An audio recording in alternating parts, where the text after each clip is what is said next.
Good evening, all those who decided to watch us tonight on this fine episode of Gatekeepers. Tonight, we're talking about a very interesting topic, one that's not all that close to my heart because there's the word Squire in it, and that's a whole long different story. But we're going to be talking about Squires, Sidekicks, hiring, and followers. And how do you handle these in a leadership position in your campaign? It being a feat or it being RP mechanics that your DM or storyteller, the case may be, decide to put into the game that he wants to run. Tonight, I am here with the unstoppable, the unbelievable Shadow it's just Shadow because Jack is doing homework most likely, and Jade, who owns his own tavern. If you don't believe me, go find it in descriptions and go pay him a visit. While you're at that, go pay Shadow a visit and watch him and his art of crafting some really cool things. With that being said, how's everybody doing tonight? Awesome. Yeah, doing great. All right, our chat's already filling up. We got Multi-Gun Man. How are you doing, man? It's always great to see you. And we got Scott. Hey, Scott, it's been a hot minute. We need to go have a beer, a cigar and a beer. It does not matter, but yeah, that's the way I want to roll it. Anyways, you guys put some interesting comments in chat. I will show them on screen. Besides for that, I will want to get to task because my taskmaster is looking at me, and it's a scary, scary thing.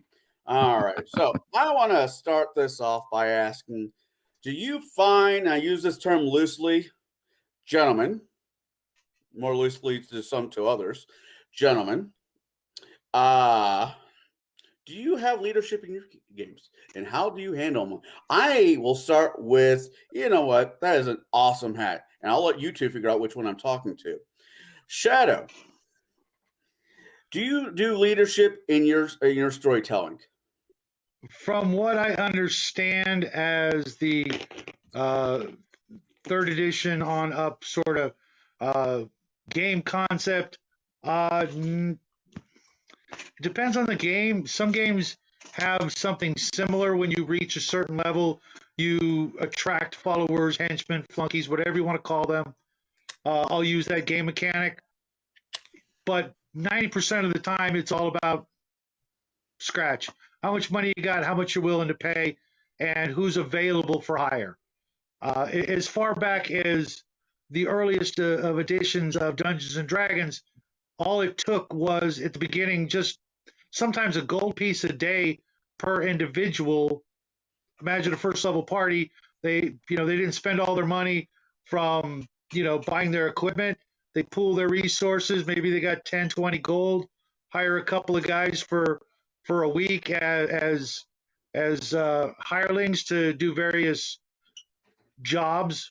You may have to equip them with weapons and equipment and armor and food, etc., to go into your typical first level dungeon, and they got paid and you got the loot. They'd get their 1, 2, 3 gold pieces a day, and would have to fight or carry the treasure out or things like that.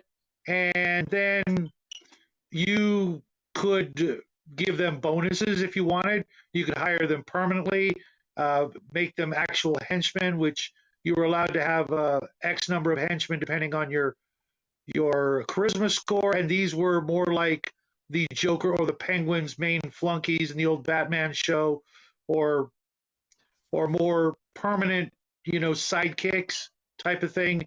The merry men from Robin Hood could all have been considered henchmen to Robin Hood if it was a one-player game and all the rest were his henchmen.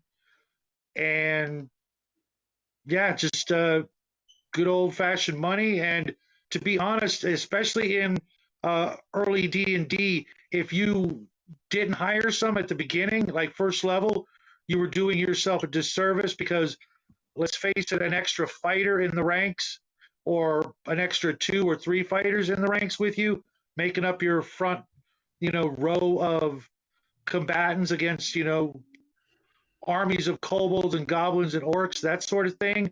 Oh, You could literally just walk through a good adventure, like B1 or B2, and have very little difficulty surviving. All right. Care to follow up that there, Jade? Yeah. So I mostly have run D&D 3.5 or 3X or Pathfinder, and I have allowed the feat leadership. And several of my players have taken it over the many years. And I even responded to Scott in chat that while I love the concept of the feat leadership, I don't like the feat leadership. And my reasoning for that is this: at seventh level, a player can take the feat leadership in 3.5. And this affords them, without having to do any extra role playing. Now, you should be doing the role playing. You should be earning this. But the feat basically states you attract a cohort of a certain level based on your leadership score, as well as a number of followers based, again, on your leadership score. Now, you also have to have a certain rating or value of charisma to be able to do this. But mechanically speaking, there's nothing saying no. I'm just going to take a leadership, without having to do any of the groundwork for it. Now, game masters, I would heavily advise against just letting your players do it. Be like, no, you're gonna have to work on that. You're gonna have to build that up, or just take it and say, hey, that's the one thing I'm going to restrict out of the core book. No, I'm just not going to allow the leadership feat out of the core book because either A, you've got to earn it, or B, you have to prove to me that people would want to follow you. Well, that kind of leads into the second question I have. Who makes the Squire sidekick NPC, you or the player? I will start with you, Jade. Okay. So when I do allow leadership as a mechanical feat from the game, now this is, again, speaking specifically D&D 3.5, I most times or most often will let the player make the cohort character, mostly because I'm already too bogged down with everything else I do as a game master to worry about making an NPC. Now, I have gotten into the habit now of forcing my players to role play the leadership, get them to earn the respect of an NPC, and then I will handcraft an NPC that should benefit the party, not necessarily that one player directly, but should benefit the party as a whole. Now, while that character would, serve the character who is taking the leadership role, they're not going to necessarily just bow down to the whims of that character. I build my characters, my NPCs, with personal lifetime goals. It kind of makes them feel a little more real, and my players have gotten, I think, more out of the game when I do that. So one of the examples I have is actually I was the player and I took leadership as a paladin, and I built the character, but the game master said, hey, I want you to take this character that I've already established, this NPC I've already established, and I want you to build them as your cohort. I want you to have that character. I'm like, okay. And it was for a lot of good story reasons. The character wasn't really as tied to me as it was another character, but the NPC, goal-wise, looked up to my character as a leader type and decided to follow my character, even though they were madly in love with one of the other player characters. That's good. Yeah, that works. That's a good answer. Shadow, same question. When a Squire sidekick henchman ... is required, do you make it, or do you let your players make them? Well, for the most part, the games that I play, let's just stick with AD&D or Gamma World. Either way, they both use more or less the same kind of concepts. You roll stats for a character. the strength through charisma or comeliness if you use it. Then you get maybe 2 or 3 weapon proficiencies and then non-weapon proficiencies, and you roll for hit points per level, and you're done, other than doling out what kind of equipment they have. And mind you, they would always have the barest minimum of equipment. Otherwise, they'd probably be adventuring somewhere on their own if they were, especially anything over first level, and more than, let's say 10 hit points, they would probably attach themselves to some other adventuring party because, unless your campaign, you're the only adventuring party in the lands, then they probably find some other job, as a lieutenant or a sergeant in some militia or something like that. So there's really not a lot to roll up or build, as Jade put it. You really don't have a lot of skills to pick. They're assumed to have just about every skill I've come across to some extent. Maybe some of the more are things like blacksmithing or metalworking, some of the more crafty type skills, those aren't assumed to be, part of the character's makeup. The lowliest of wizard to the, just about every character in the game knows how to start a fire. You don't need that as a skill, things like that, running. It's just a matter of how good you are.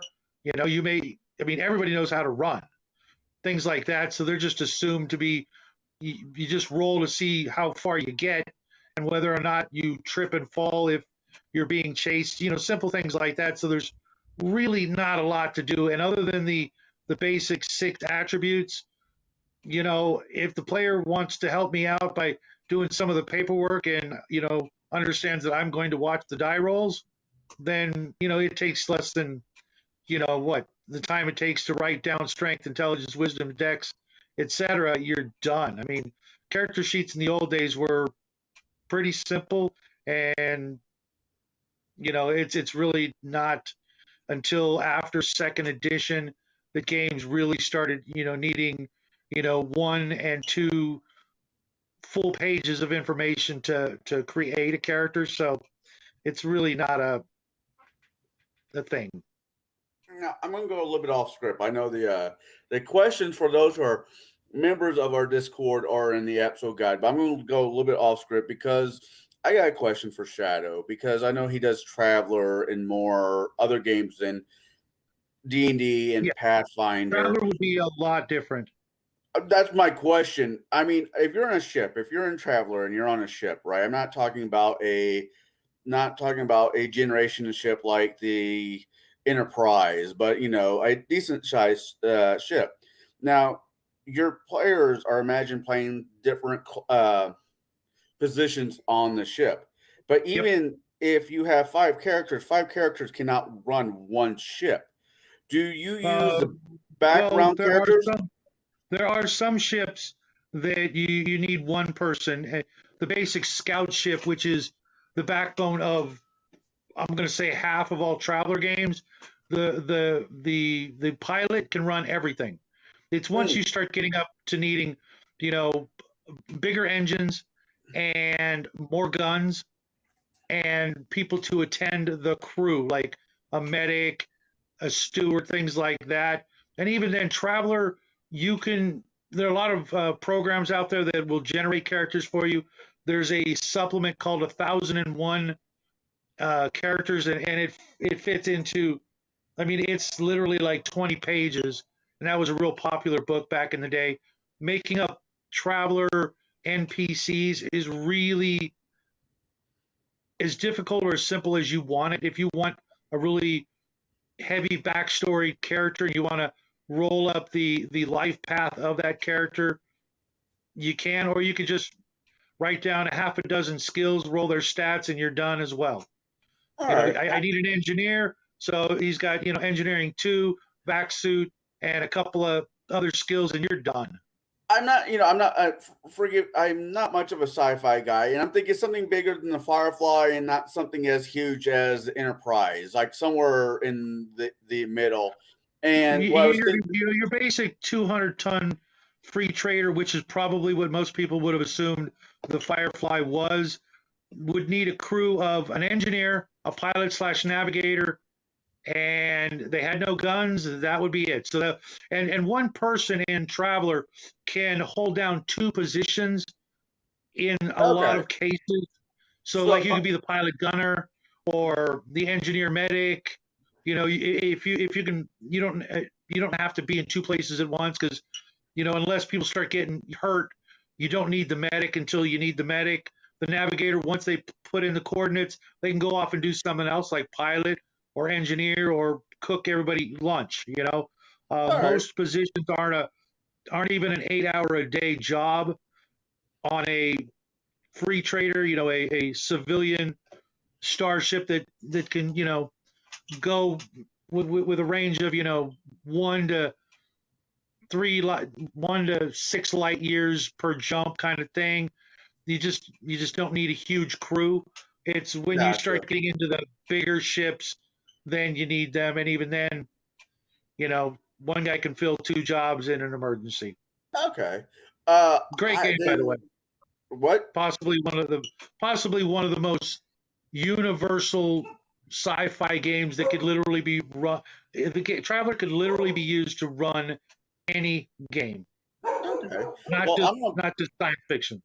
Gotcha. I'm gonna bounce back up to Jade. I want to ask him more or less the same question, but for his Bella of his ball, which would be index card RPG. Does leadership work in that system? Um, that's a great question. I have not come across any type of leadership mechanic in Index Card RPG. But there's nothing saying that I can't mod or hack it in. That being said, what it would require is, 1, really great role play from the player.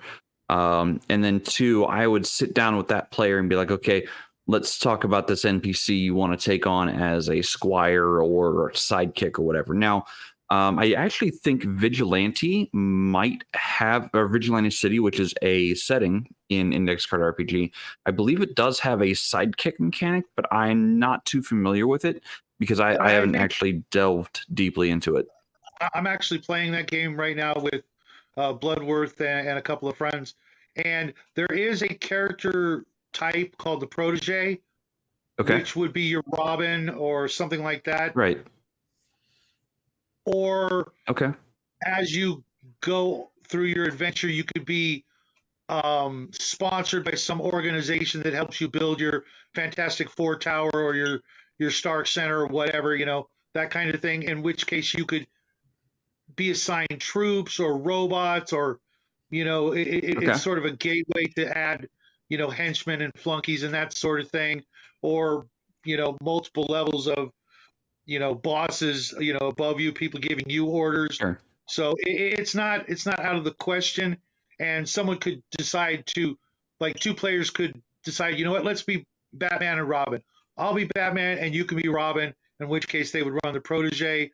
Or if through role playing, the DM said, this person's been following you around, the Timothy Drake thing, finally figured out that you're Batman by putting newspaper clippings together and basically, put you over a barrel saying, I want to be the new Robin. And, you pretty much have no choice but to, take them under your wing, so to speak. Any number of role playing situations could facilitate that sort of idea, I guess. All right. Well, sorry for jumping on a script, but that question was bounced in my head, so I figured I'd throw it in there. Yeah. Better to do it than to forget about it and miss it. Right. So don't worry about it.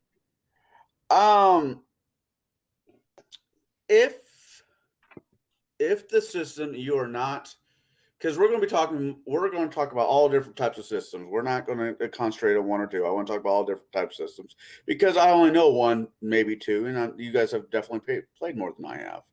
But if the system you are running does not have a leadership, I don't want to say feat, but a leadership mechanic in it already, can you substitute one in?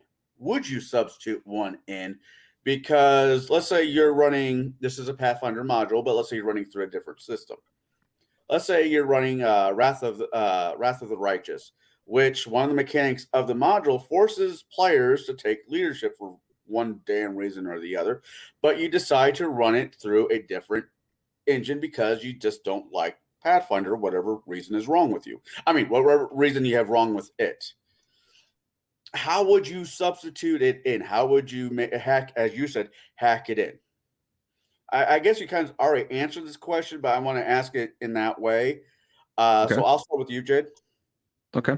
So yeah, if I was to run something like Wrath of the Righteous or even Paizo's Kingmaker, which relies heavily on the use of cohorts, followers, henchmen, whatever you want to call them, I would probably say, well, first off, like I would announce to the party, hey, you're starting to get a following and people are looking up to you as leaders. I want each of you to come up with a name of, a lieutenant, basically. Give me one core thing about that character's personality and the reason why they look up to you. And give me one aspiring goal that they might have. And I would have my players do that, because if my players are involved with the core concept of the NPC, they are taking a bigger part in the world, and it becomes a little more theirs, so to say. Like they get a little more freedom to have a little bit of say in the world. Even though, as the game master, the referee, whatever, I have ultimate say, and I'm like, okay, they might say, oh, this is the character concept, and here's their core belief, and here's their aspiring goal. I'm like, I like all of that except this one thing, and I would like to make one minor adjustment to the character, if you don't mind. And I will make build, I will stat out the character, and if you need them for whatever reason, they will be available to you. But one of the bigger things in Wrath of the Righteous, as one of the people who've run that module set and nearly quit the hobby because of, I would say the leadership aspect should be used as a running a domain and almost nothing more. In that specific campaign. And the reason why is the characters are already far powerful enough that they actually don't need help in any type of combat situation. They're, by the end of the campaign modules or the adventure path, they are quite literally immortal beings. Like, death is a minor inconvenience. They just wake up the next day ready to fight without their equipment, but regardless. But in something more like Kingmaker, I would definitely say they are your servants, your wards, your regional or city leaders, in and amongst the people, or your spies, even. All right. What about you, Shadow? Well, like I said earlier, it depends on the game. A game like Adventure Conquer King, that's really baked into the system. As you get to a certain level, you're expected to start basically what is domain play.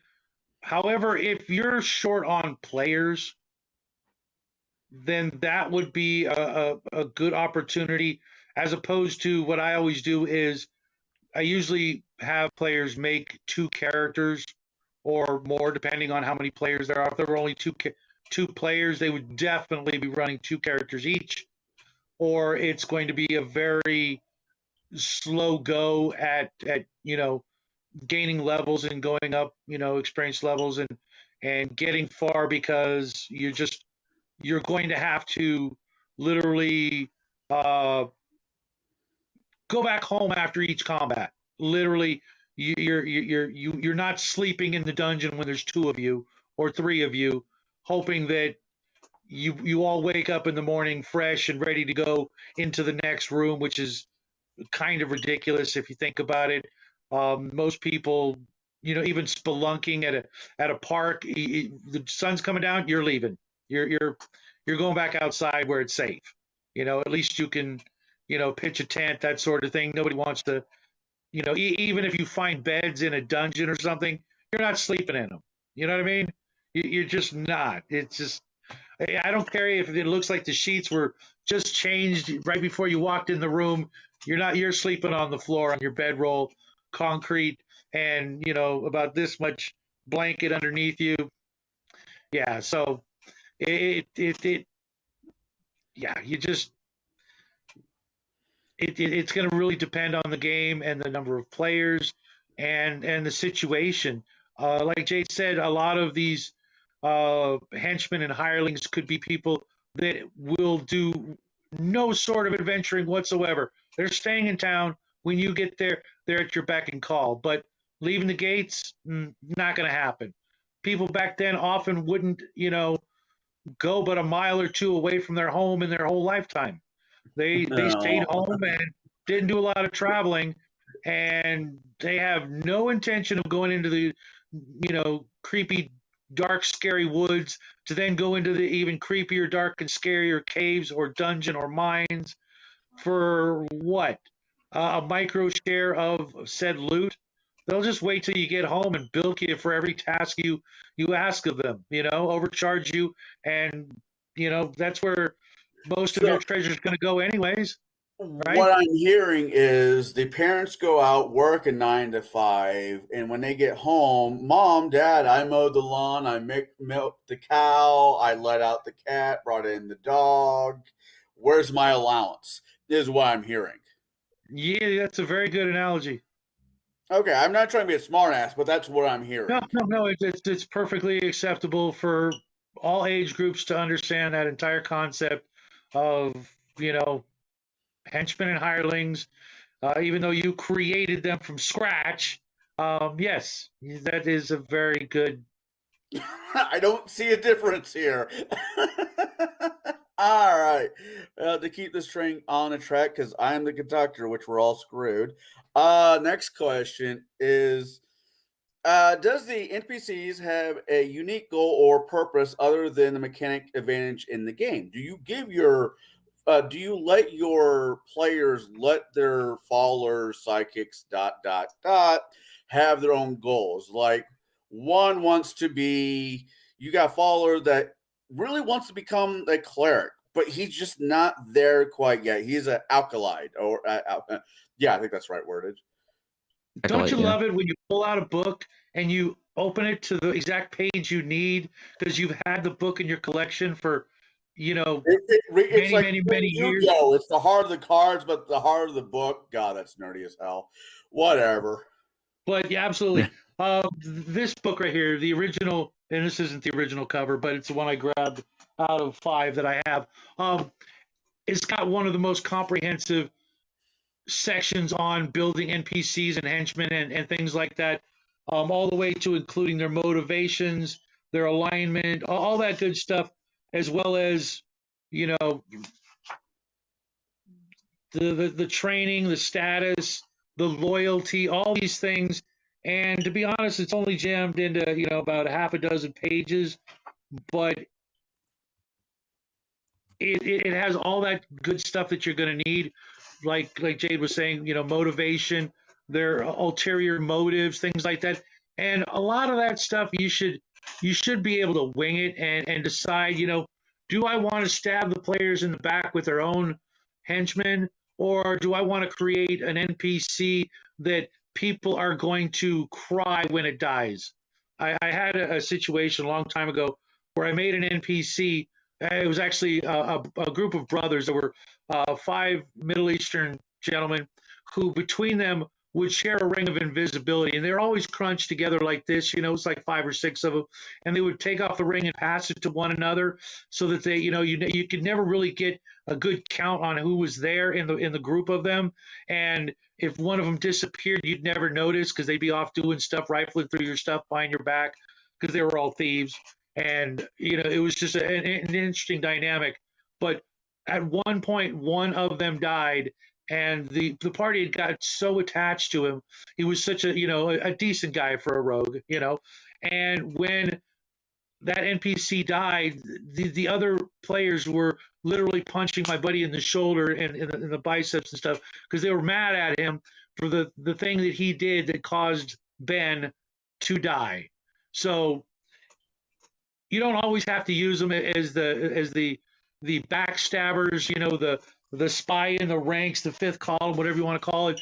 If you can get those NPCs to be like family and for everybody to be thinking of them like a real person and not just, the help type of mentality, you've gotten to a certain level of dungeon mastering that is on the way to being an excellent dungeon master when you can get the people at your table to care about somebody that most other tables would just, flip them a gold piece and, be on your way, Now, peasant. with the way that you are, I've known you for a while now, almost a year, if not a year. No, not Now, quite. was this Ben character, was his last name Grimm? Because I know you have a weird fascination with the Fantastic Four. You brought them up multiple times. No? Okay. No, Just curious. what I have is a fascination for the number four. So many great stories are based around four people, the four food groups in the basic fantasy game: your rogue, your fighter, your wizard, and your priest. Growing up, I had a group of friends, and there were four of us, and we were always getting into shenanigans and into trouble of one sort or another. And it's been sort of a lucky number. And the Fantastic Four was just another sort of eternal champion version of that group. It had the four food groups, the Three Musketeers, which were actually four people. It throughout history, it's always been a sort of a magic number of a group of Okay. heroes. That's fair. Even Star Wars is a good example, plus or minus, Ben Kenobi. All right. Now that is a very fair answer, and I completely understand. There are, leaving all the mystic stuff out, there are power in certain numbers for being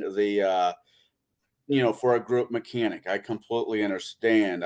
Most of my friend groups that I had was roughly about four to five, but mainly four. There is something behind it. Okay. Um. Now the question I want to the same question I'm going to shoot to you. Uh, Jade was bloody hell.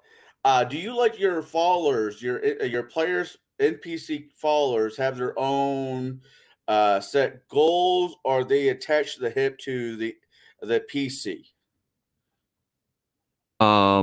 So yeah, my being both as a player and as a game master who's done this, um, the answer is yes. All of my NPCs, regardless of whether or not they're just one-off NPCs or NPCs that are going to make a recurring appearance, I give them a randomized goal, and that randomized goal comes from a huge like D10,000 chart, and that's their goal typically. I've almost not gotten the same one twice ever. However, for more personalized NPCs or NPCs that are supposed to be like love interests or dynamic characters that are meant to guide the party or help the party in some manner, I give them more interesting lifetime goals. And I try to role play the NPC with that goal in mind. Again, it makes them a little more real. It makes them a little more personable. And as a player, I've had several NPC followers, cohorts even, that when I stepped into them and role played them, they were a completely separate character from me, my character. Because I had the idea that, okay, so let's rewind time a little bit, 10 plus years. I had a character named Denshar, and he was a Shadowcaster. Now, he hired on an NPC that was attacking him. Basically, he pulled the whole Mal and Jane thing from Firefly. It's like, hey, how much are they paying you?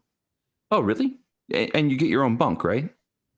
I pulled that maneuver off and rolled some really great charisma checks because my character was all charisma.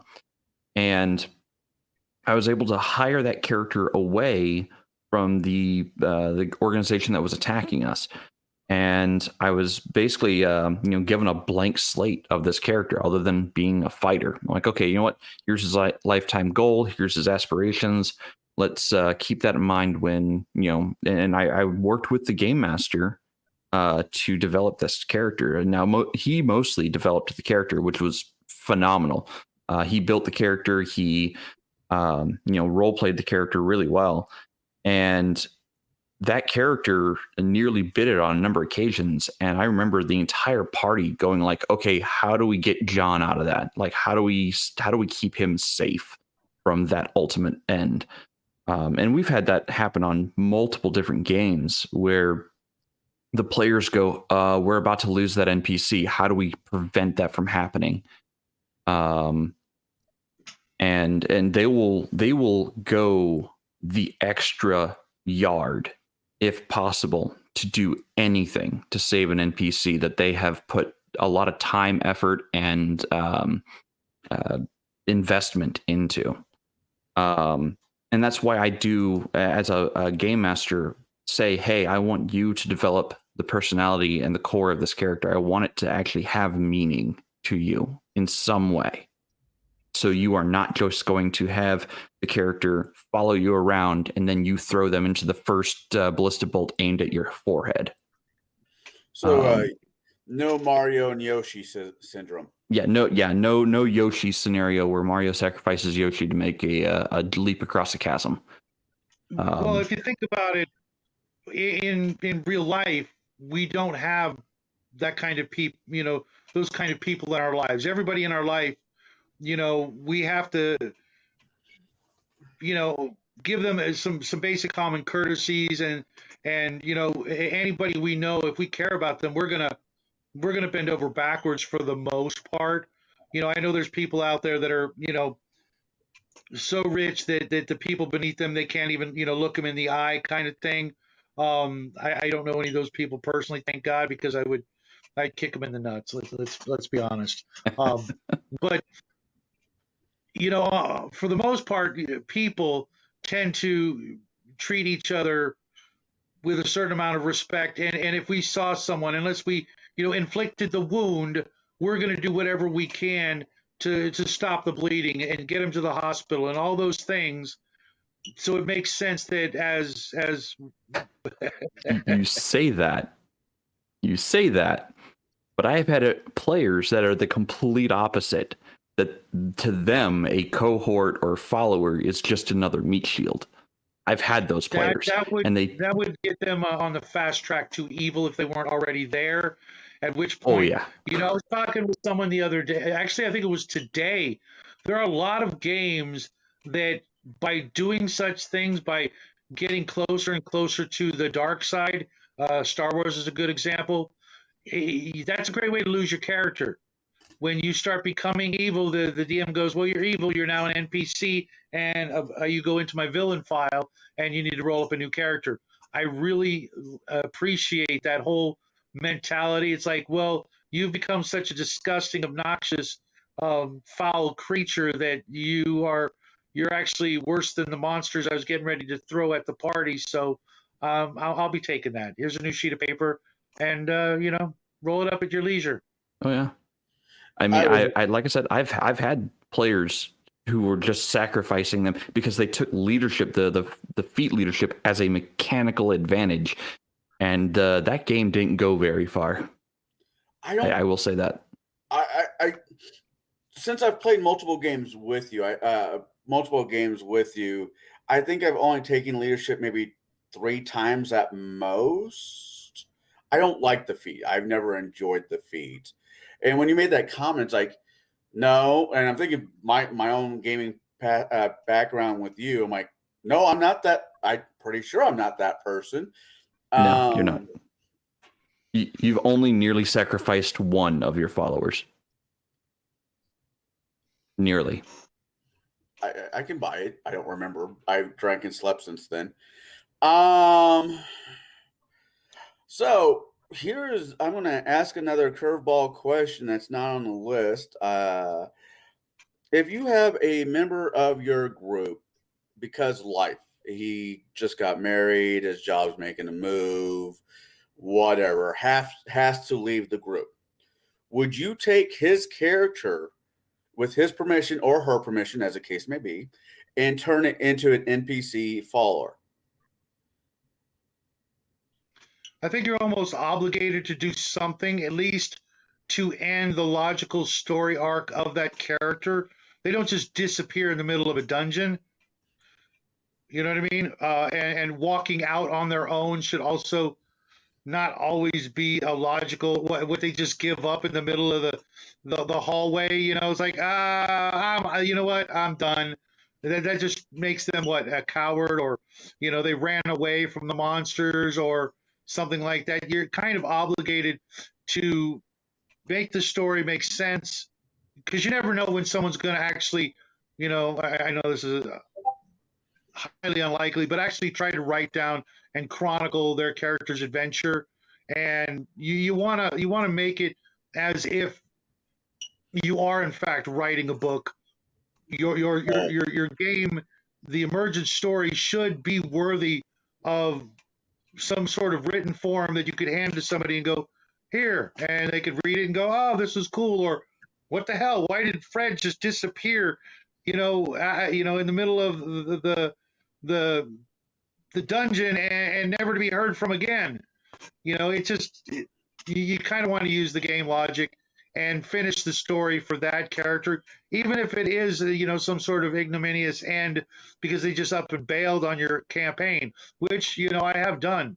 If a player decides they're out, well, where were you last? Guess what?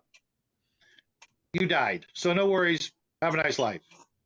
That's fair. That's fair. What about you out there, Jade? Have you had anybody in your campaigns had to drop out for whatever reason?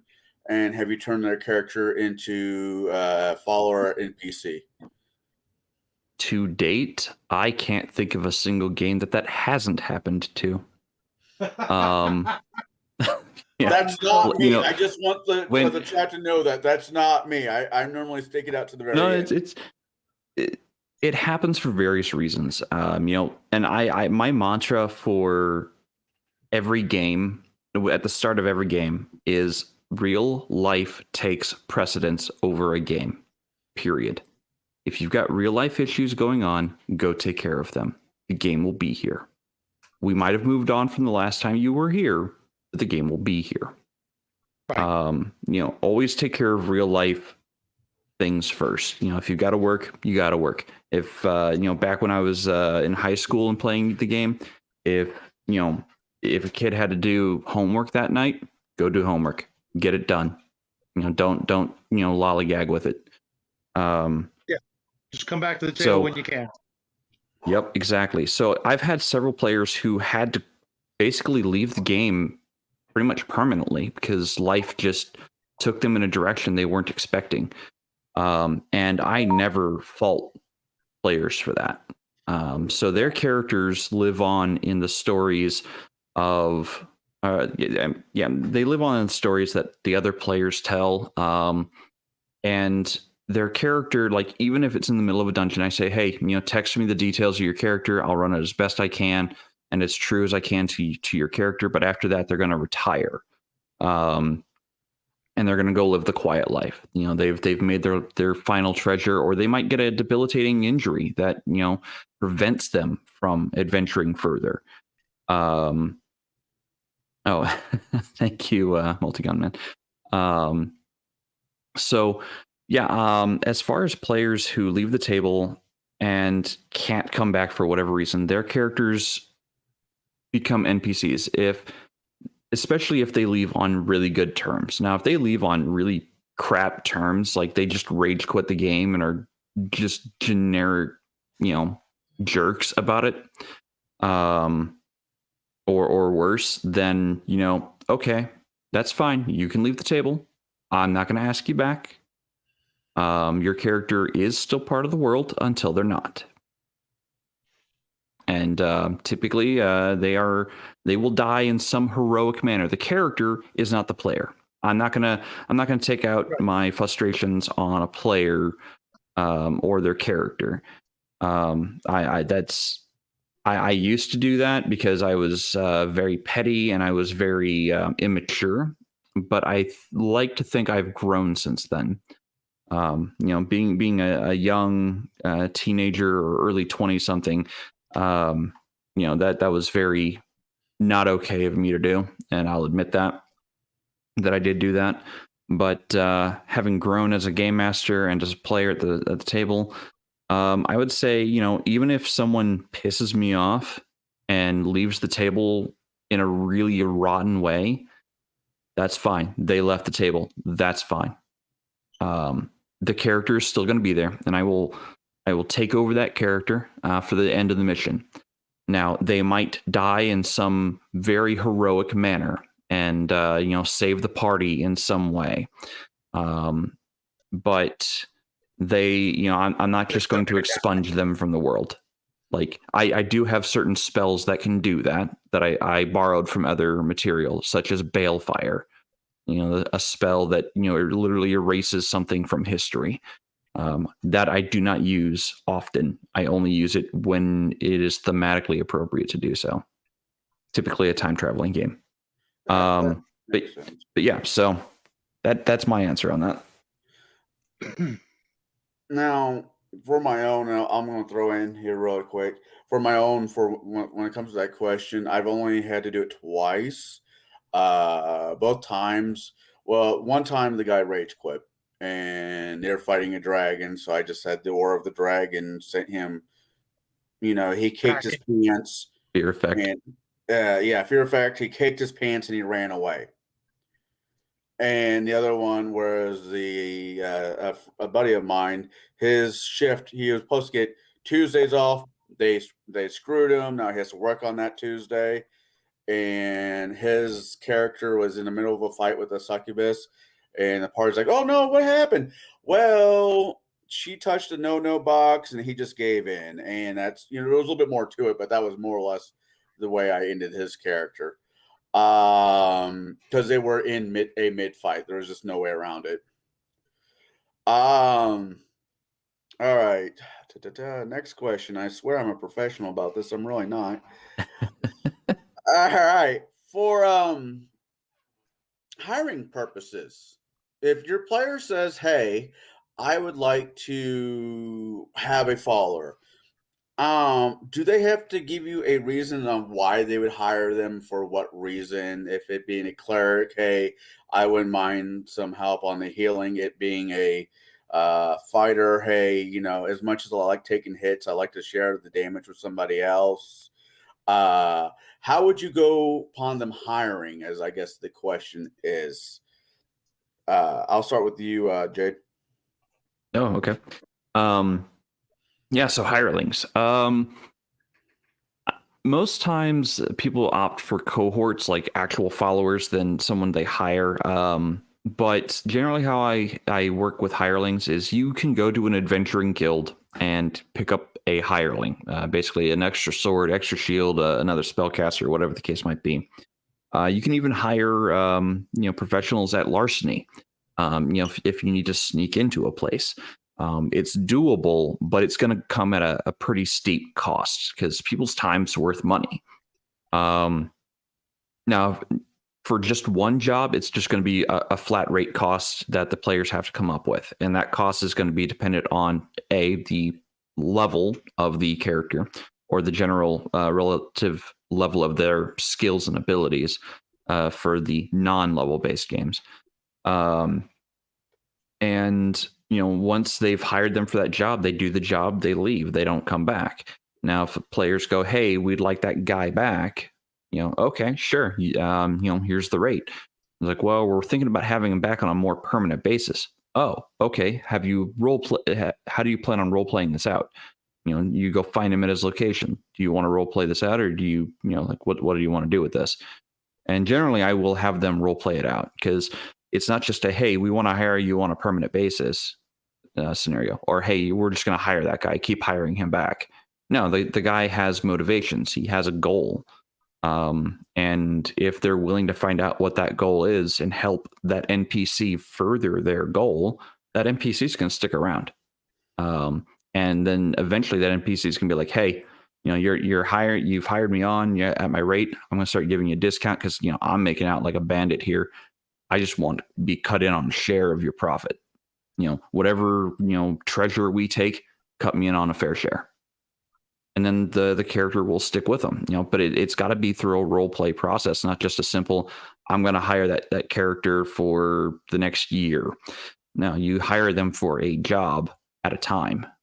And then if you role play really well with them, on mission or in between missions, I might give you the option of hiring them as permanent or having them join you as a cohort where they take a share of the treasure. All right. Shadow, the same question. Can you repeat it? I was typing to Hungar. Oh, no, that's fine. I understand. How do you have your PCs do the hiring of hirelings? How do you handle it? Is it a role playing session? Is it Well, everything should be a role playing session. I mean, you can, if you're at the table, if it's something that you want to handle, in between games or something, to get some of that ball rolling. I get that, but I like to think of it as a job interview. Literally the players sitting at the table and somebody walks in and especially if you've ever watched Venture Brothers, you know what I'm talking about, and the NPC comes in and hat in their hand, sort of explaining why they'd be the best man or woman for the job type of thing, but in reality that rarely happens in a role-playing game situation, but I like to picture it, but that's really how it should be done. The players should, when they're looking for someone, whether it be a porter or a tailor or a carpenter or another mercenary fighter or even I suppose if it's a rogue, they should do the interview in a deep, dark, seedy back corner of an inn or tavern somewhere, or out in the middle of the woods, by the old stump under next a bridge. to the well. Yeah, or a bridge. That's a good one. That's where I do some of my best business at. I refrain, you from talking about disparagingly talking about places like that. Hey, stereotypes exist for a reason, but they really should do the whole role playing thing, and they really should know exactly who they're hiring. I mean, how many times have you been? Well, most of you haven't been in a hiring position in the real world, but when people come to you and present themselves, they're going to put their best foot forward and their best face forward, and you're going to have to use your X-ray goggles and see through the BS and use your skills to figure out who is right for the job. And back in the old days, they didn't exactly have a written resume they handed in. They may have had a letter of recommendation, but it takes weeks to verify that kind of information. So if you're into the full role playing experience, I would really run with it and try to make it not just a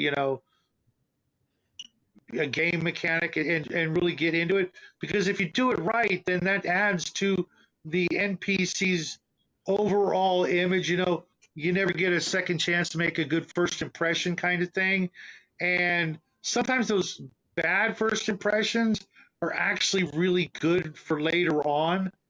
If you think about it, the guy was late and all disheveled and stuff. Well, because he just got into a fight and kicked some ass in the alley on the way there, but doesn't want to let you know that. Stuff like that you can really work with and bring life to these NPCs, because that's the name of the game. As a DM, you get to design some places to go, and you get to create some people out of thin air. And if you can create people out of thin air that leave a lasting memory, then that's what it's all about. Being the creative dungeon master or game master or whatever, but bringing that extra bit of immersion into the gaming room or the gaming table, not many things better than that. Now, I Have got a a nice question. MLT, mutton, lettuce, and tomato. Sorry. Right. Now, when you were looking for a job, and I'm going to keep this somewhat playfully, do you push all your hair back into your hat because one of those signs above the boss's long-haired hippie fellow or Irish do not need to apply? Was that ever a thing? I'm just curious. It doesn't need to be answered right now, but it seems like the appropriate time to ask. I know almost every job I've had, my hair was shorter than yours. It wasn't. I mean, other than the time I was a musician, in which case, and in college, then my hair was all the way down, probably longer and a different color. Uh, but for the past, it was only these past 2.5 years that I decided to let it grow because of the situation that we just went through. And not to mention that the people who do that profession in my neck of the woods are not the kind of people I literally want touching me, if you know what I mean. That's fair. I'd ask Jade the same question, but I'm pretty sure I know the answer. And moving on, I'm rather it's dull. it's a hairy question. What can I say? Yeah, I know. Go to hell. Um, I got a question. I'm bouncing up and down the questions. I'm trying to do this in some kind of logical reason. But I'm not going to be with us next week. I am going to play. I'm going to be in a game, which I'm looking forward to. So I know next week is the romantic aspect of it. So I'm going to ask because has affected me in game. That guy right over there will be hosting next week. So everybody check it out. But I got a question. What if you are having a romantic? It doesn't start off as a faller. It really doesn't. It doesn't. Let me start with that. It does not start off as a faller or hireling. Oh God, I hope it's not hiring. That's awkward. But have a romantic a romantic relationship happens between you and this NPC, where at halfway through you as a DM, I'm asking, would you as a DM throw the character sheet in your lap? Congratulations, you have a new follower. .4 that has a romantic incline. Would that be something you would do, have done? I'm gonna start with you, Shadow, because I know the answer from Jade. Honestly, I would run the NPC until a certain point, and that certain point would probably be marriage. If the two actually get married, then it's now out of my hands. Here you have a new character to, take care of. Because once, clearly, you can have those fade to black situations before the wedding day. That's none of my business kind of thing, to how you want to run your sort of, the morality of your games. But if that situation actually were to happen, they actually, say the vows, exchange rings, all that sort of stuff, then I think it's only fair to hand the character sheet over. But until then, I think it makes for better role playing that the player character doesn't know, because any of us who've been in relationships and then married, that something changes. There's always that uncertainty, but once you go through with the the big day, then you kind of can breathe easy. I've seen too many role playing situations where the DM would use those tavern ladies or other women, pulling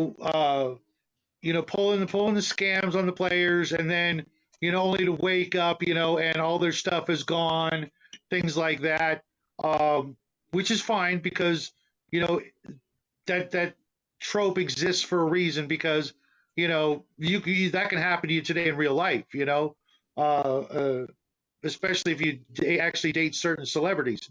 But I know, kind of like, what? Who? Never mind. Never mind. Put the We're keep it moving on right track. along. Keep it on We're track. moving Damn it, right keep it along. on track. Uh, there should be that mystery, Gotcha. that sense of unknown, to keep the player, kind of invested, whether or not they want to actually develop a relationship and where it could possibly go. For from their character's point of view, they would act a certain way if they really care and are really interested, as opposed to just another notch on their belt and move to the next town.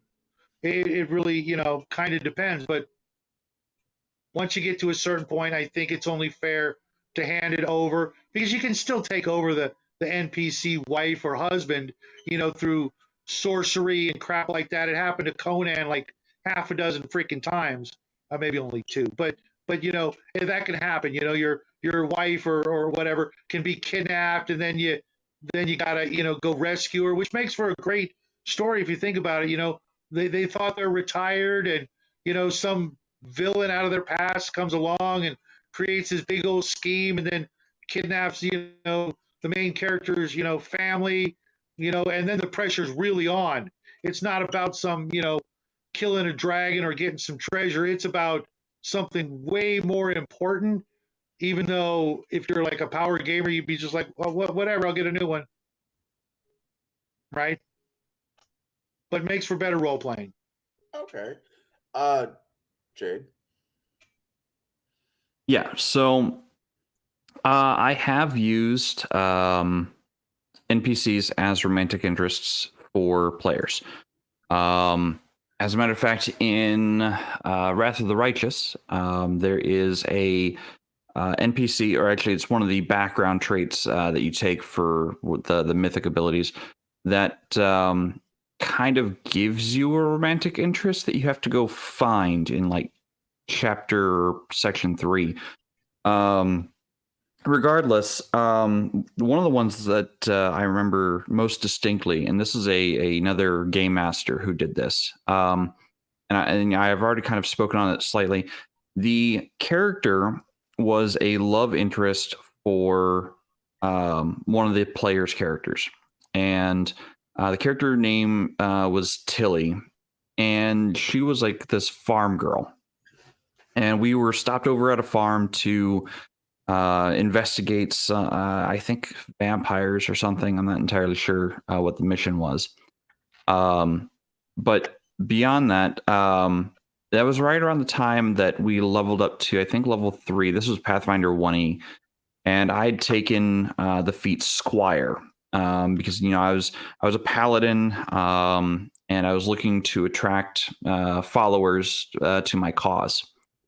And the character, the NPC, happened to worship the same god as my character, and also was a gunslinger. So I talked with the game master, and we both agreed, okay, well, let's make a holy gun type paladin, and then that is going to be the follower. One thing led to another, and it kind of snowballed, and the player whose character was interested in the NPC, he was blindsided by it initially, and then it snowballed into greater and greater and more epic role playing and story. Even though that player was brand new to role playing and stumbled quite a bit, I think it made a lasting impression on him. And when the campaign ended, I think the characters ended up getting hitched at the end of the campaign. I can't remember all the details clearly. But I've also done that with other players at my table. Sometimes the follower is in love or infatuated with the player's character, and this also helps to stoke the ego slightly of the player. To have a little bit of hero worship, so to say. And it's not necessarily a bad thing to stoke the player's ego, especially if they are the big damn heroes of the story. So giving them a romantic interest, and don't make it weird or anything like that, but make it so that the player has some kind of feeling towards the game that's more than just numbers, ones and twos. And that's why I do put in the love interest occasionally, is because I want the game to be more than just about making, or reducing the enemy's numbers faster than they can reduce your numbers. And love or romance is definitely one of those aspects that can do that in a game. I keep hearing the praise from Princess Bride every time you say love, but I won't. Maui. I mean, hell, I can't two do it. two But of it's my there. characters have gotten married in games. Both actually in Scott's game, Scott Yeah. Clark. Yeah, I've had two of my characters get married in two different games. Now, if you can get a DM that can actually quote that line from Princess Bride, that'd be awesome. Just we're here for love. I can't do it. It's out of my ballpark. But yeah, I really think it's really cool. Your campaign, I think twice, and Yeah. Scott have done it. So yeah, as a DM, I'm not opposed to it. I have to have the right type of players at the table. I think it's important for that aspect. And you also have to trust your DM to not, screw you in the back end, no pun included, when it comes to that romantic interest. Because, we're in love. You two go do whatever. The screen goes black. Next day, make up a new character because she killed you. What? Yeah, that's BS, and I think that's just bad DMing or still storytelling. But that's my opinion, and I could be wrong. No, not wrong at all. It could easily be covered in session 0 with a few short sentences, and it's just bad form. I mean, talk about getting you at your most vulnerable.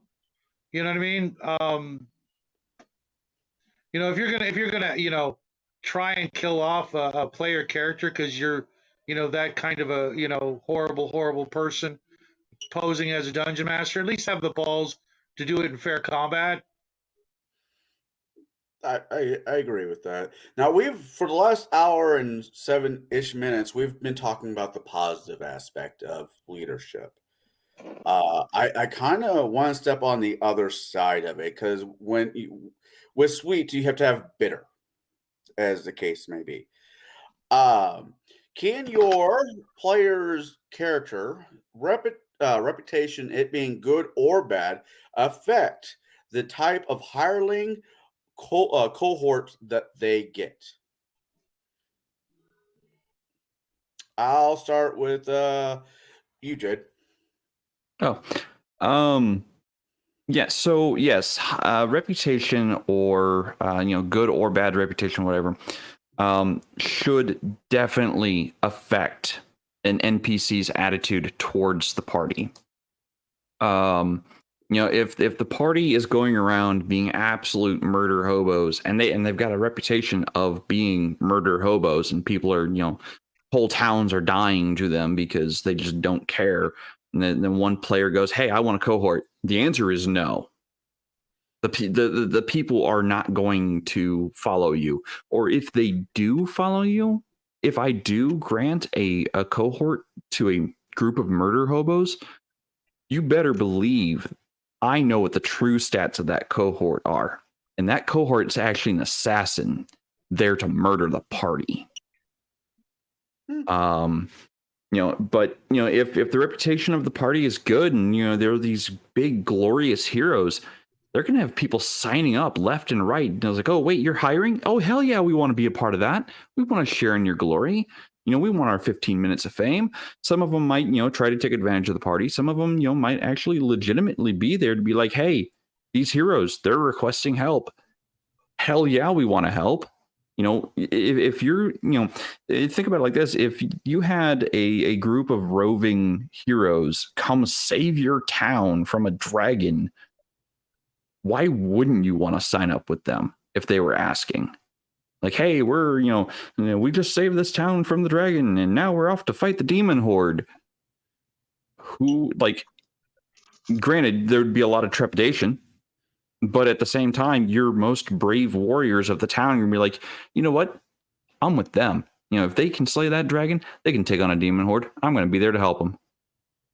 So reputation should definitely play a huge role, swinging one direction or another for or against the party.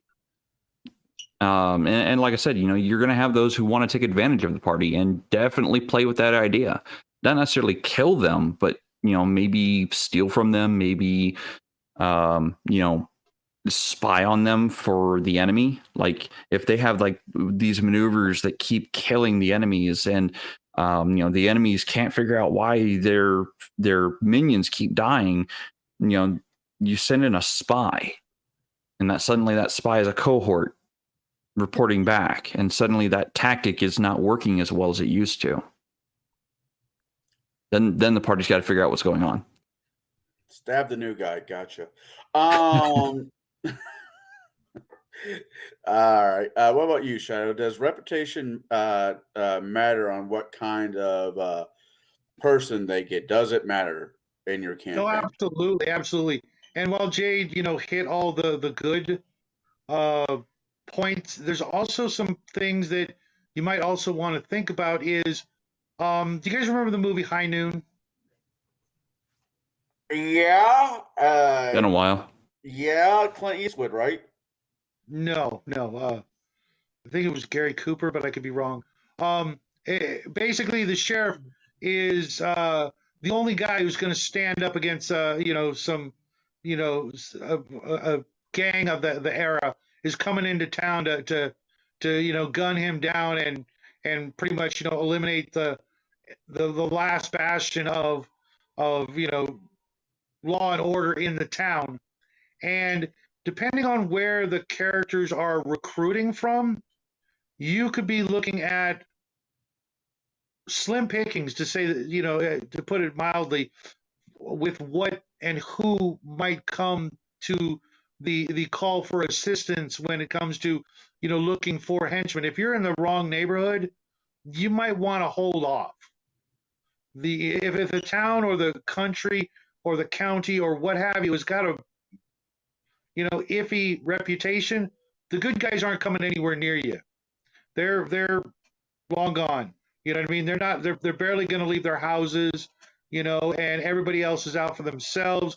So many games right now have that whole, dark and gritty sort of, feel to the whole world, where they're, your party are the last bastions of goodness, and everybody else is selfish at best, and they're just gonna, nope, sorry, don't know where you can hire anybody.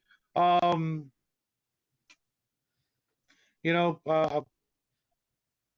a good day, type of thing. So it's your reputation is going to have to be pretty strong. The ballads that is on every, the lips of every bard, for 5-6 counties, before you're going to get people who are going to come to you if you're in the wrong area. So as players and DMs, take that into account. Like Jade said, you might get nothing but, crooks, criminals, and spies and assassins coming to pose as your, cohort or henchmen or flunkies, or people who, like in the old days, you do the wrong thing in a dungeon and you've got a half dozen henchmen, you've got a mutiny on your hands, and you better sleep with one eye open, kind of thing.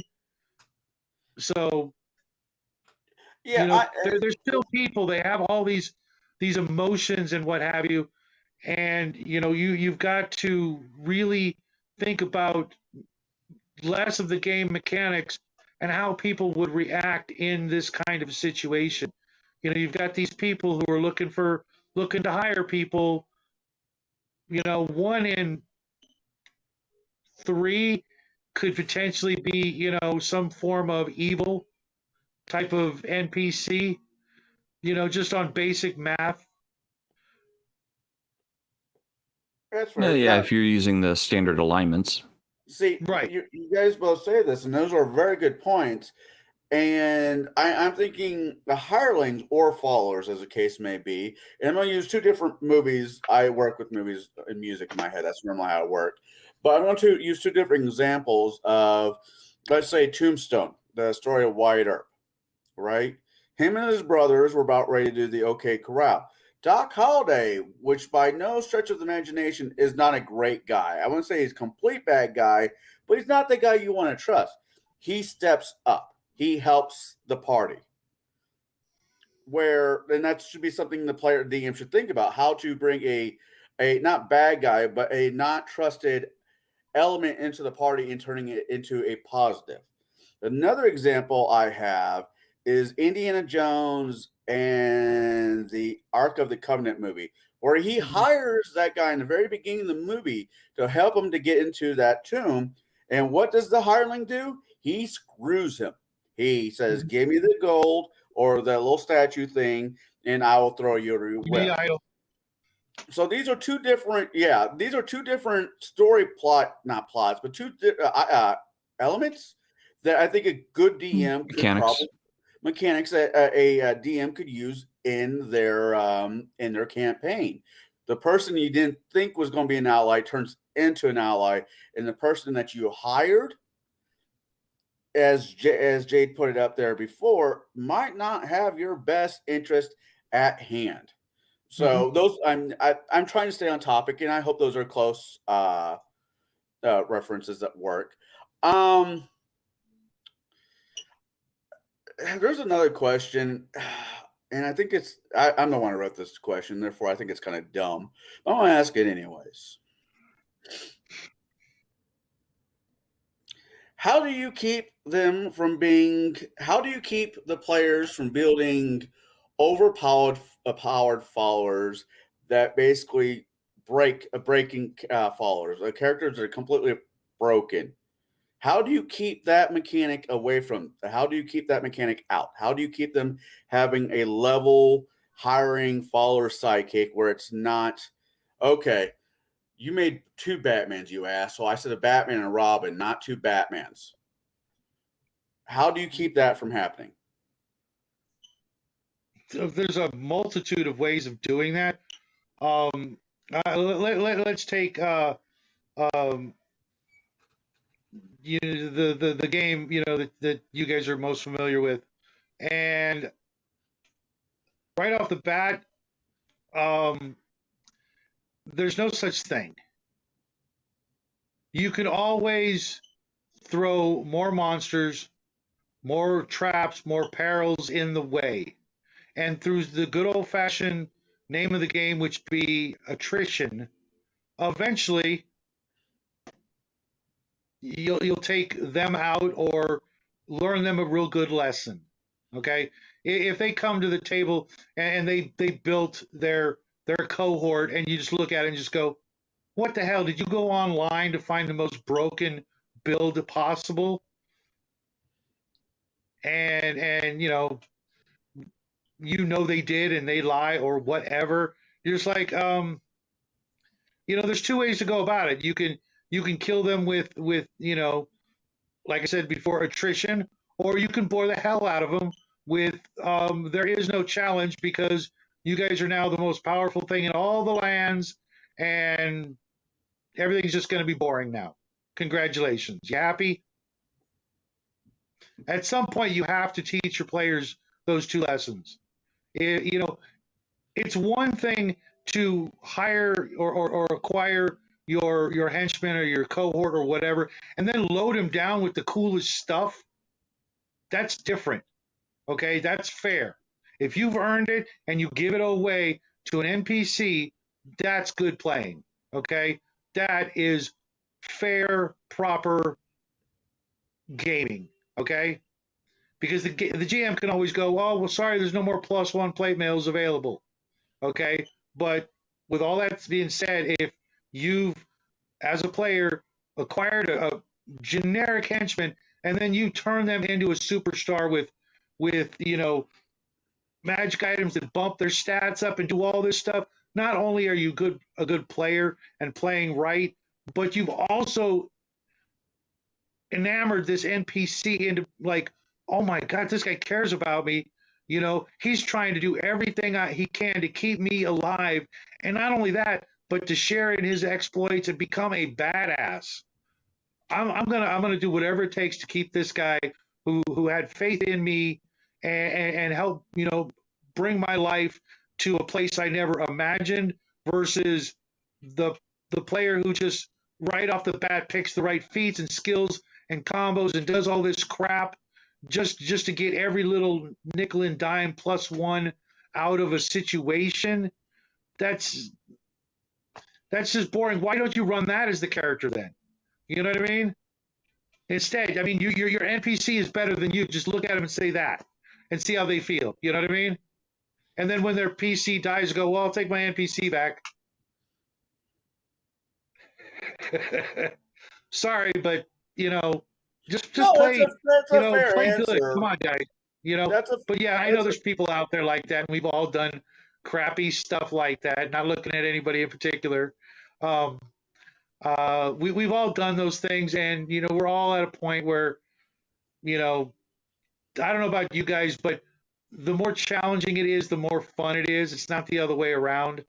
And the sooner people learn that lesson, the sooner we can get back to, you know, the feeling that brought us here in the first place.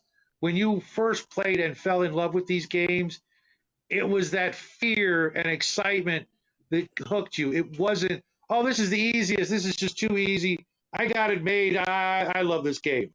No, it's the challenge. Omenau wants to kick in with saying, "Hey now." Hey now, this corrosion. What? You've been hanging out with DM James too much. I guess it took a little bit of a hiccup to that last statement. How you By the doing, way, Omen? I'm not that person. I can barely make normal characters. I do not make broken followers. I just want to say that now. Jade, you're up.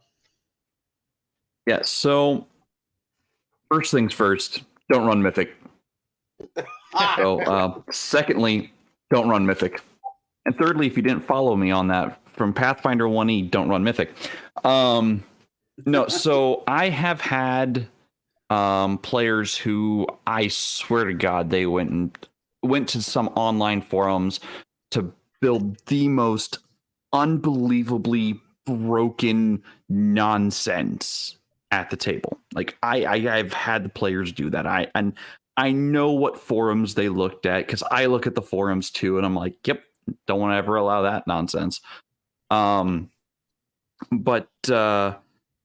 no, so when a player builds their own cohort and it is out and out just absolutely awful broken, there are things I can do.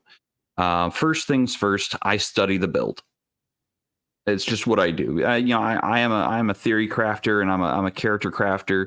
So I'm going to study the build. I'm going to figure out what makes it tick and how it works and what the mechanics, the actual mechanics of it are. You know, is it a supernatural power? Is it a was the term extraordinary power? Is it a spell-like ability? And then I'm going to be like, okay, what dispels this? What counters those kinds of abilities? Because someone out there might have those abilities. Oh, does that, does your thing work inside of an anti-magic field? Nope. Well, you're screwed now. There's always things game masters can do. Like there's everything's on the table for the game master. Now, if players want to go and purposely be adversarial and break characters for the purpose of being adversarial, then the game master should be like, hey, the hell's going on? Why are you doing this? Yes, the build's cool, but why? There's nothing else like this in the entire rest of the world. Why does this exist? Please explain it to me. And force them to give you, the actual explanation of why does it exist.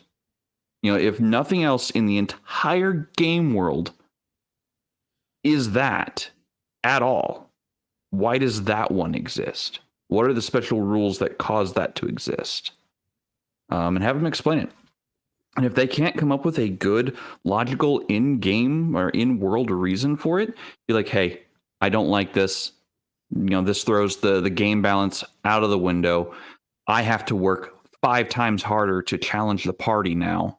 And I'm not going to put that work into it. You've made a boring ass game because of your broken nonsense. Rebuild it and, use the game rules I set in place at character creation, or I will give you an NPC. So, have that conversation with your players. Now I see chat going a little bit nuts here. Scott's got a question. No, here. it wasn't so much a question. It was more of a... Essentially, they're just all the things proper to kick them squarely in the teeth. Yes, I agree. If the cohort's so badass, why are they following your dumbass? Yes, absolutely.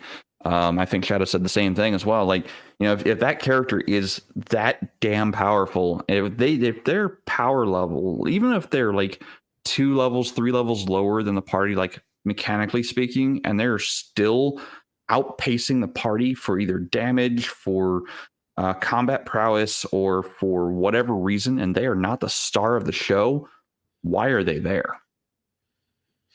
Like, why are you as the player playing your character who is boring as hell compared to that? Why aren't you playing that? Why didn't you play that from the beginning? Because you didn't find it online before starting the game? Like, what's going on there? Now, I'm not going to impugn my players' ability to come up with really great concepts, because some of them are really intelligent people. A lot of my players are really intelligent people. And they're capable of coming up with all of these combinations and whatnot on their own. But I know I've seen some of the things put at the table in front of me. I'm like, yep, I've seen that online, and I know it because I've trolled the forums. I've combed through all of that nonsense before. I know how to look for those builds, and I also look for those builds to go, yep, not allowing that one specific feat that makes this whole thing work in the game. I'll actually sit down and do that. However, I think we should not be so rough when it could be a matter of them learning the game better. You know what I mean? If they're learning, Yeah. cool. But and I was thinking also, even in some stories, a cohort type of character could come into the story that really are exceptional, but there has to be sort of a star of the show, and that star can be the party members, not just one character, because it should never just be one player, because that's a great way to get the other players to give up and not try as hard. It's like, well, so and so is always the star of the show, let him figure it out, or whatever, or just not show up, but there should be sort of a tier ranking system within the overall characters of the story. There's the stars, and then the supporting cast, and then the extras. Now, And you don't want, maybe every once in a while that new cohort could really shine, but if they start taking center stage all the time, then you got something that's just not right, and it's not gonna translate to a retelling of the story, to where suddenly oh, the heroes were great until so and so stepped into the picture, and now the Green Ranger's the star of the show. wow, that's a deep dive. I mean, for me, That's not so much for you, but that's a deep dive. It just came to me, man. No, that's fair. When Tommy shows up, the Red Ranger was kind of screwed. Yeah, that definitely is quite the segue. Damn. Sorry. Now I have the song going in my head. Damn you. No, what I wanted to say was on this one is I agree with what you both are saying, and it really, I know Pathfinder fairly well. I know 3 fairly well. 5th edition, even as a DM, I'm still kind of clunky with it. I'll be honest about it. But with the earlier editions, you start from 0 to become hero, and by the time you're 7th, 8th, 9th, 10th level character, you've realized the mistakes that you made making this character. Now That's kind of what I was saying. yeah, I'm agreeing with you. I am agreeing with you. Where now I have, because of the mechanics of the module, or I want to, which is never the answer, bring in a take the leadership feat. I know where my mistakes were when I first made this character. No, I do not want to make a copy of the same character. I think of Jade's campaign with I had a follower. His name was Higgins from Magnum PI. I made his base. I'm thinking, okay, if we're both going to be on the field, I want two archers. I'm going to play two archers, and we're going to pinpoint one target, and me and Higgins are just going to shoot arrows. I had special arrows for the most part. He had normal arrows majority of the time. And if the mechanics of the game works, where I can peg a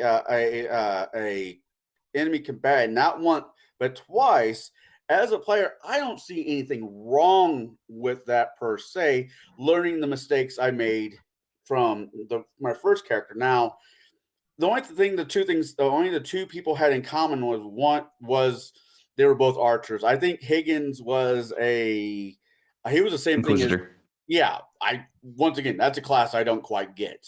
But I was trying to stretch. And I made mistakes even there, but I was trying to stretch and become a better player by understanding another class. So I won't, as a DM or a storyteller, I will allow that because I understand firsthand how that happens, especially as you both said, if you're new to the game. I learn my mistakes. I'm not meaning for this guy to be more powered than my original one, but if you can correctly course the second time around in the same campaign, why wouldn't you?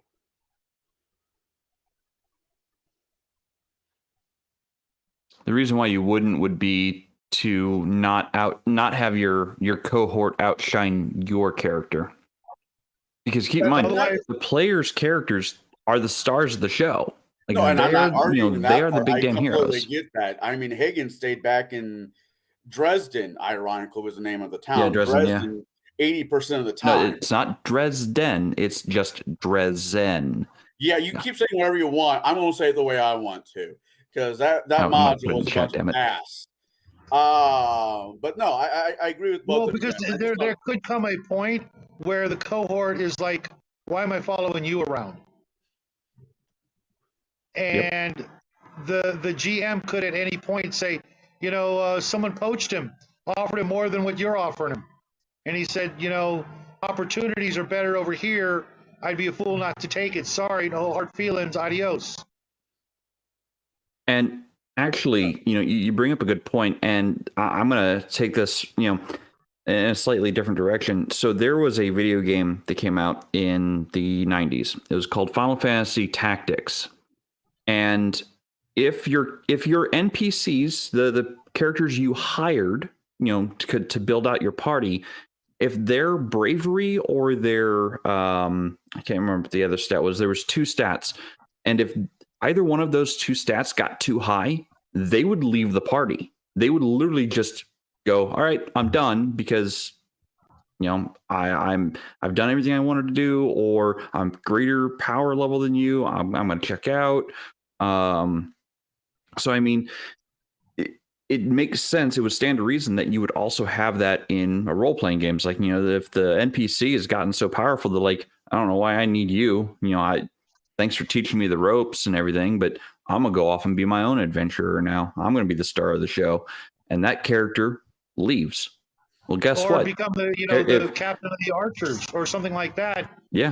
Where they get paid an exorbitant amount of money that you could never compete with for doing half the work and get more clout, more rank, a cushy job, the whole sort of, next level for their career that they could never attain while being your, right-hand man. Loyalty goes pretty far and should, but, if things happen. I've seen it all too often in the workplace where a new guy comes in, and even though there's this thing called seniority, if your underling is, outperforming you, they're going to get the promotions and you're going to stay where you are. Mm-hmm. Or if there's no more ladder left to climb, they'll move laterally somewhere else.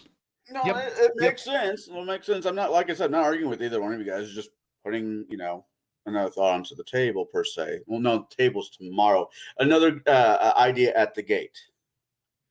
Mhm. All right. Looking at the time, how much time we have left? Would you, as DMs, storytellers, referees, rip out leadership as a whole to your campaign because it does not fit the party that you are playing with? Yes. Unequivocally, yes. And the reason I would do that is if I know I'm running like a one shot, for example, there's no time for me to have players build multiple characters as followers. That's just not going to happen. If I know I'm running a campaign that is focused around a fire team, 4, maybe 5, up to 6 maximum characters, carting around a bunch of cohorts is going to be A, noticed, and B, fired upon. If they see a group, a platoon instead of a fire squad moving around. So I'm talking like a militaristic game. If you see a platoon moving around, you're going to fire on the platoon. But a fire squad should be able to sneak in and out with less problems. So keeping it, if I'm trying to keep a group small, I'm going to say, hey, no leadership. Or if you are taking some form of leadership or want some kind of followers, they are quite literally PFCs, and they're stuck at home base running errands. They don't go with you on mission. Mm-hmm. So yeah, I will rip leadership, cohorts, hirelings completely out of a game if it doesn't fit the campaign or if it doesn't fit the scenario that we are trying to play within. Scott, I completely and utterly agree with this statement. I utterly agree. All right, sorry. Shadow, you're up. Okay, take the Lord of the Rings, for example. The players are really far from home, and at best, they're the people they're going to bump into aren't the type that are just, with a few exceptions, aren't going to be like first meeting. Can I be your flunky, your henchman? I'll follow you wherever you go. Other than Eowyn, there weren't many opportunities for such a arrangement to crop up in gameplay. And if the players are going on this long journey far away where, they're not, they're going to be going through wilderness terrain, and if they're lucky, they'll come across a small village, and maybe get some, some supplies, things like that. But, those people aren't going to be like, oh yeah, we'll join your suicide pact. Those kind of situations could also crop up where you just haven't made the connections, you haven't bonded with these people, or earned their trust beyond normal trust. When you're talking about the leadership feat or henchmen, not hirelings, people that are doing it for coin, people that are going to do it because of your charisma, that's just not an overnight thing. Even if you stay there a month, it's going to be pretty rare. And if it is, it's going to be that kid who wanted to run away and join the circus kind of situation. They think they know what they're getting themselves into, and suddenly you've got this first level flunky, with your 10th level party, and now you've got a liability because, in real life, you would do everything you can, one, to probably not bring them along, and two, once, they've decided to stow away on your ship and they're there, you're going to, constantly be looking over your shoulder, making sure Timmy's not getting an arrow in his freaking heart because he was dumb enough to follow your ass around onto the open seas his first time, on a ship, because he was so enamored by your tales of adventure, etc. they're not just guard dogs and puppies to follow you around for your amusement and entertainment, etc. They're real people that you have to behave properly around and with. You have to take care of them, or at least make sure they know what they're getting themselves into. Yeah, I like that answer. We got 20 minutes left, and I think I basically asked all the questions I have. If anybody in chat wants to throw one out really quickly, and I will give it to the panel to answer. But I'm very happy with the questions. I mean, not questions. I'm very happy with the answers to these questions because these questions are good questions, especially the ones that Jade wrote. Me, not so much. But yeah. So I want to say Just helping you out, man. Yeah, I appreciate it. I think this is where I write 5, you write 10. I think it's a perfect match.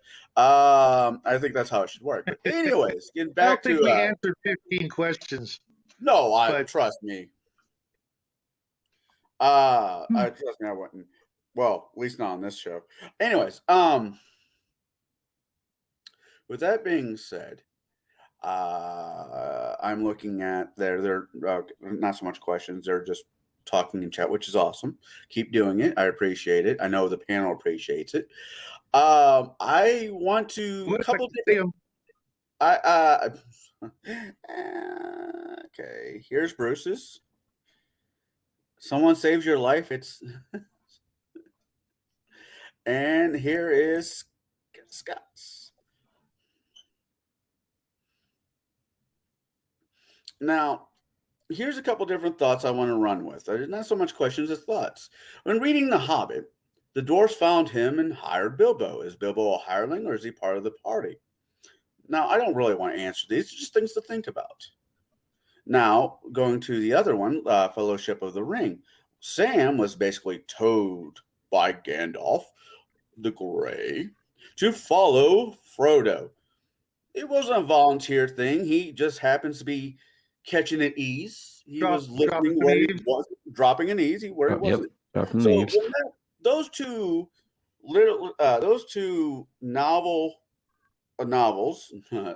series of novels, just things to think about. How your players get how your players do leadership. How is it presented to them? These are things that the players and the DMs need to think about.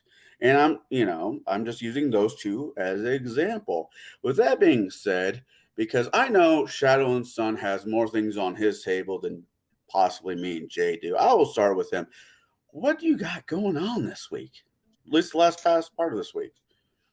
Well, past couple of days, little guy's been sick with a cold, and so he hasn't been, on camera with his red nose and his sniffles and things like that. We will be doing I believe we're going to finish up a craft video tomorrow, provided school doesn't get in the way and then Table Breakers doesn't run late, which is something that's been happening. Not necessarily Table Breakers, but the after party. I hate leaving right after the show without, wrapping it up, behind the camera and whatnot. But if that pans out for us, we'll do another craft video. Friday, I believe we're playing in Bo's GURPS game, so not sure if that's going to be this Friday or the following Friday. If not, then you'll probably see me hanging out with Max on Legion of Myth. Saturday, we have Bruce's game. Then my shadow chat afterwards, and then hanging out with Nathan Allen on his show, the Quantum Show with Nathan Allen. Sunday, Connell and I will be reviewing the classic, the time-honored Casablanca with Humphrey Bogart, one of the greatest actors of all time.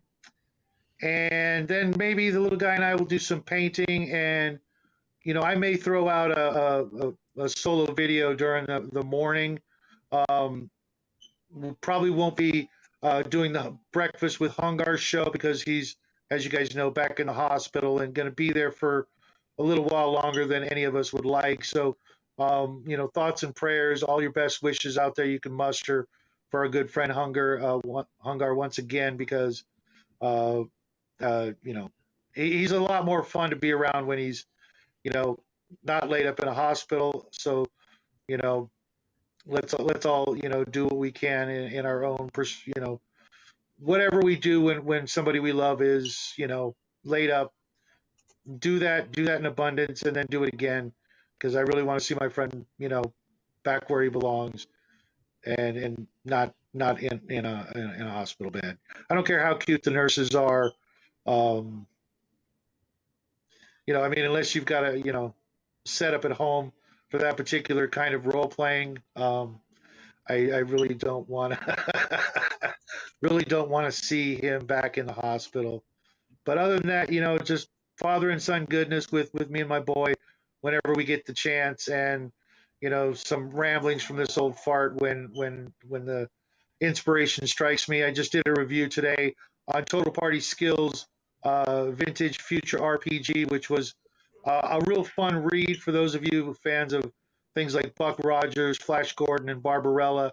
Mix them up, and that's what I picked up from Joshua. It was a real fun read, and Jade, I think you'd like it for the simplicity of the rules set that he came up with, and the serious focus on the role playing and not the numbers and the skill checks and things like that. He came up with a great little system that takes up about 10 pages if you took out all the rules, and it gets it all done, focusing more on the role playing. But mind you, this is a Flash Gordon sort of pulpy type of adventure, whereas, other games would probably require a little bit more rules. But all in all, if you guys are fans of Total Party and you watch his videos, definitely think about picking up something from him, because I liked what I read. It was well worth the money, and I'll probably be buying more stuff from him. Other than that,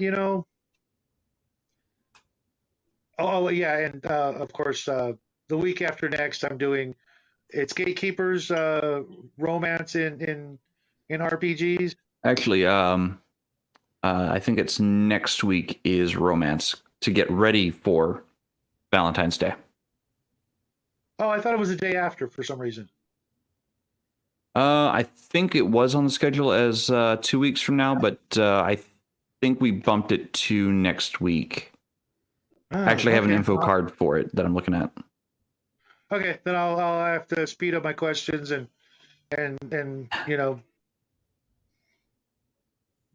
Okay. prepare a little quicker for that. But yeah, that's what I got going on.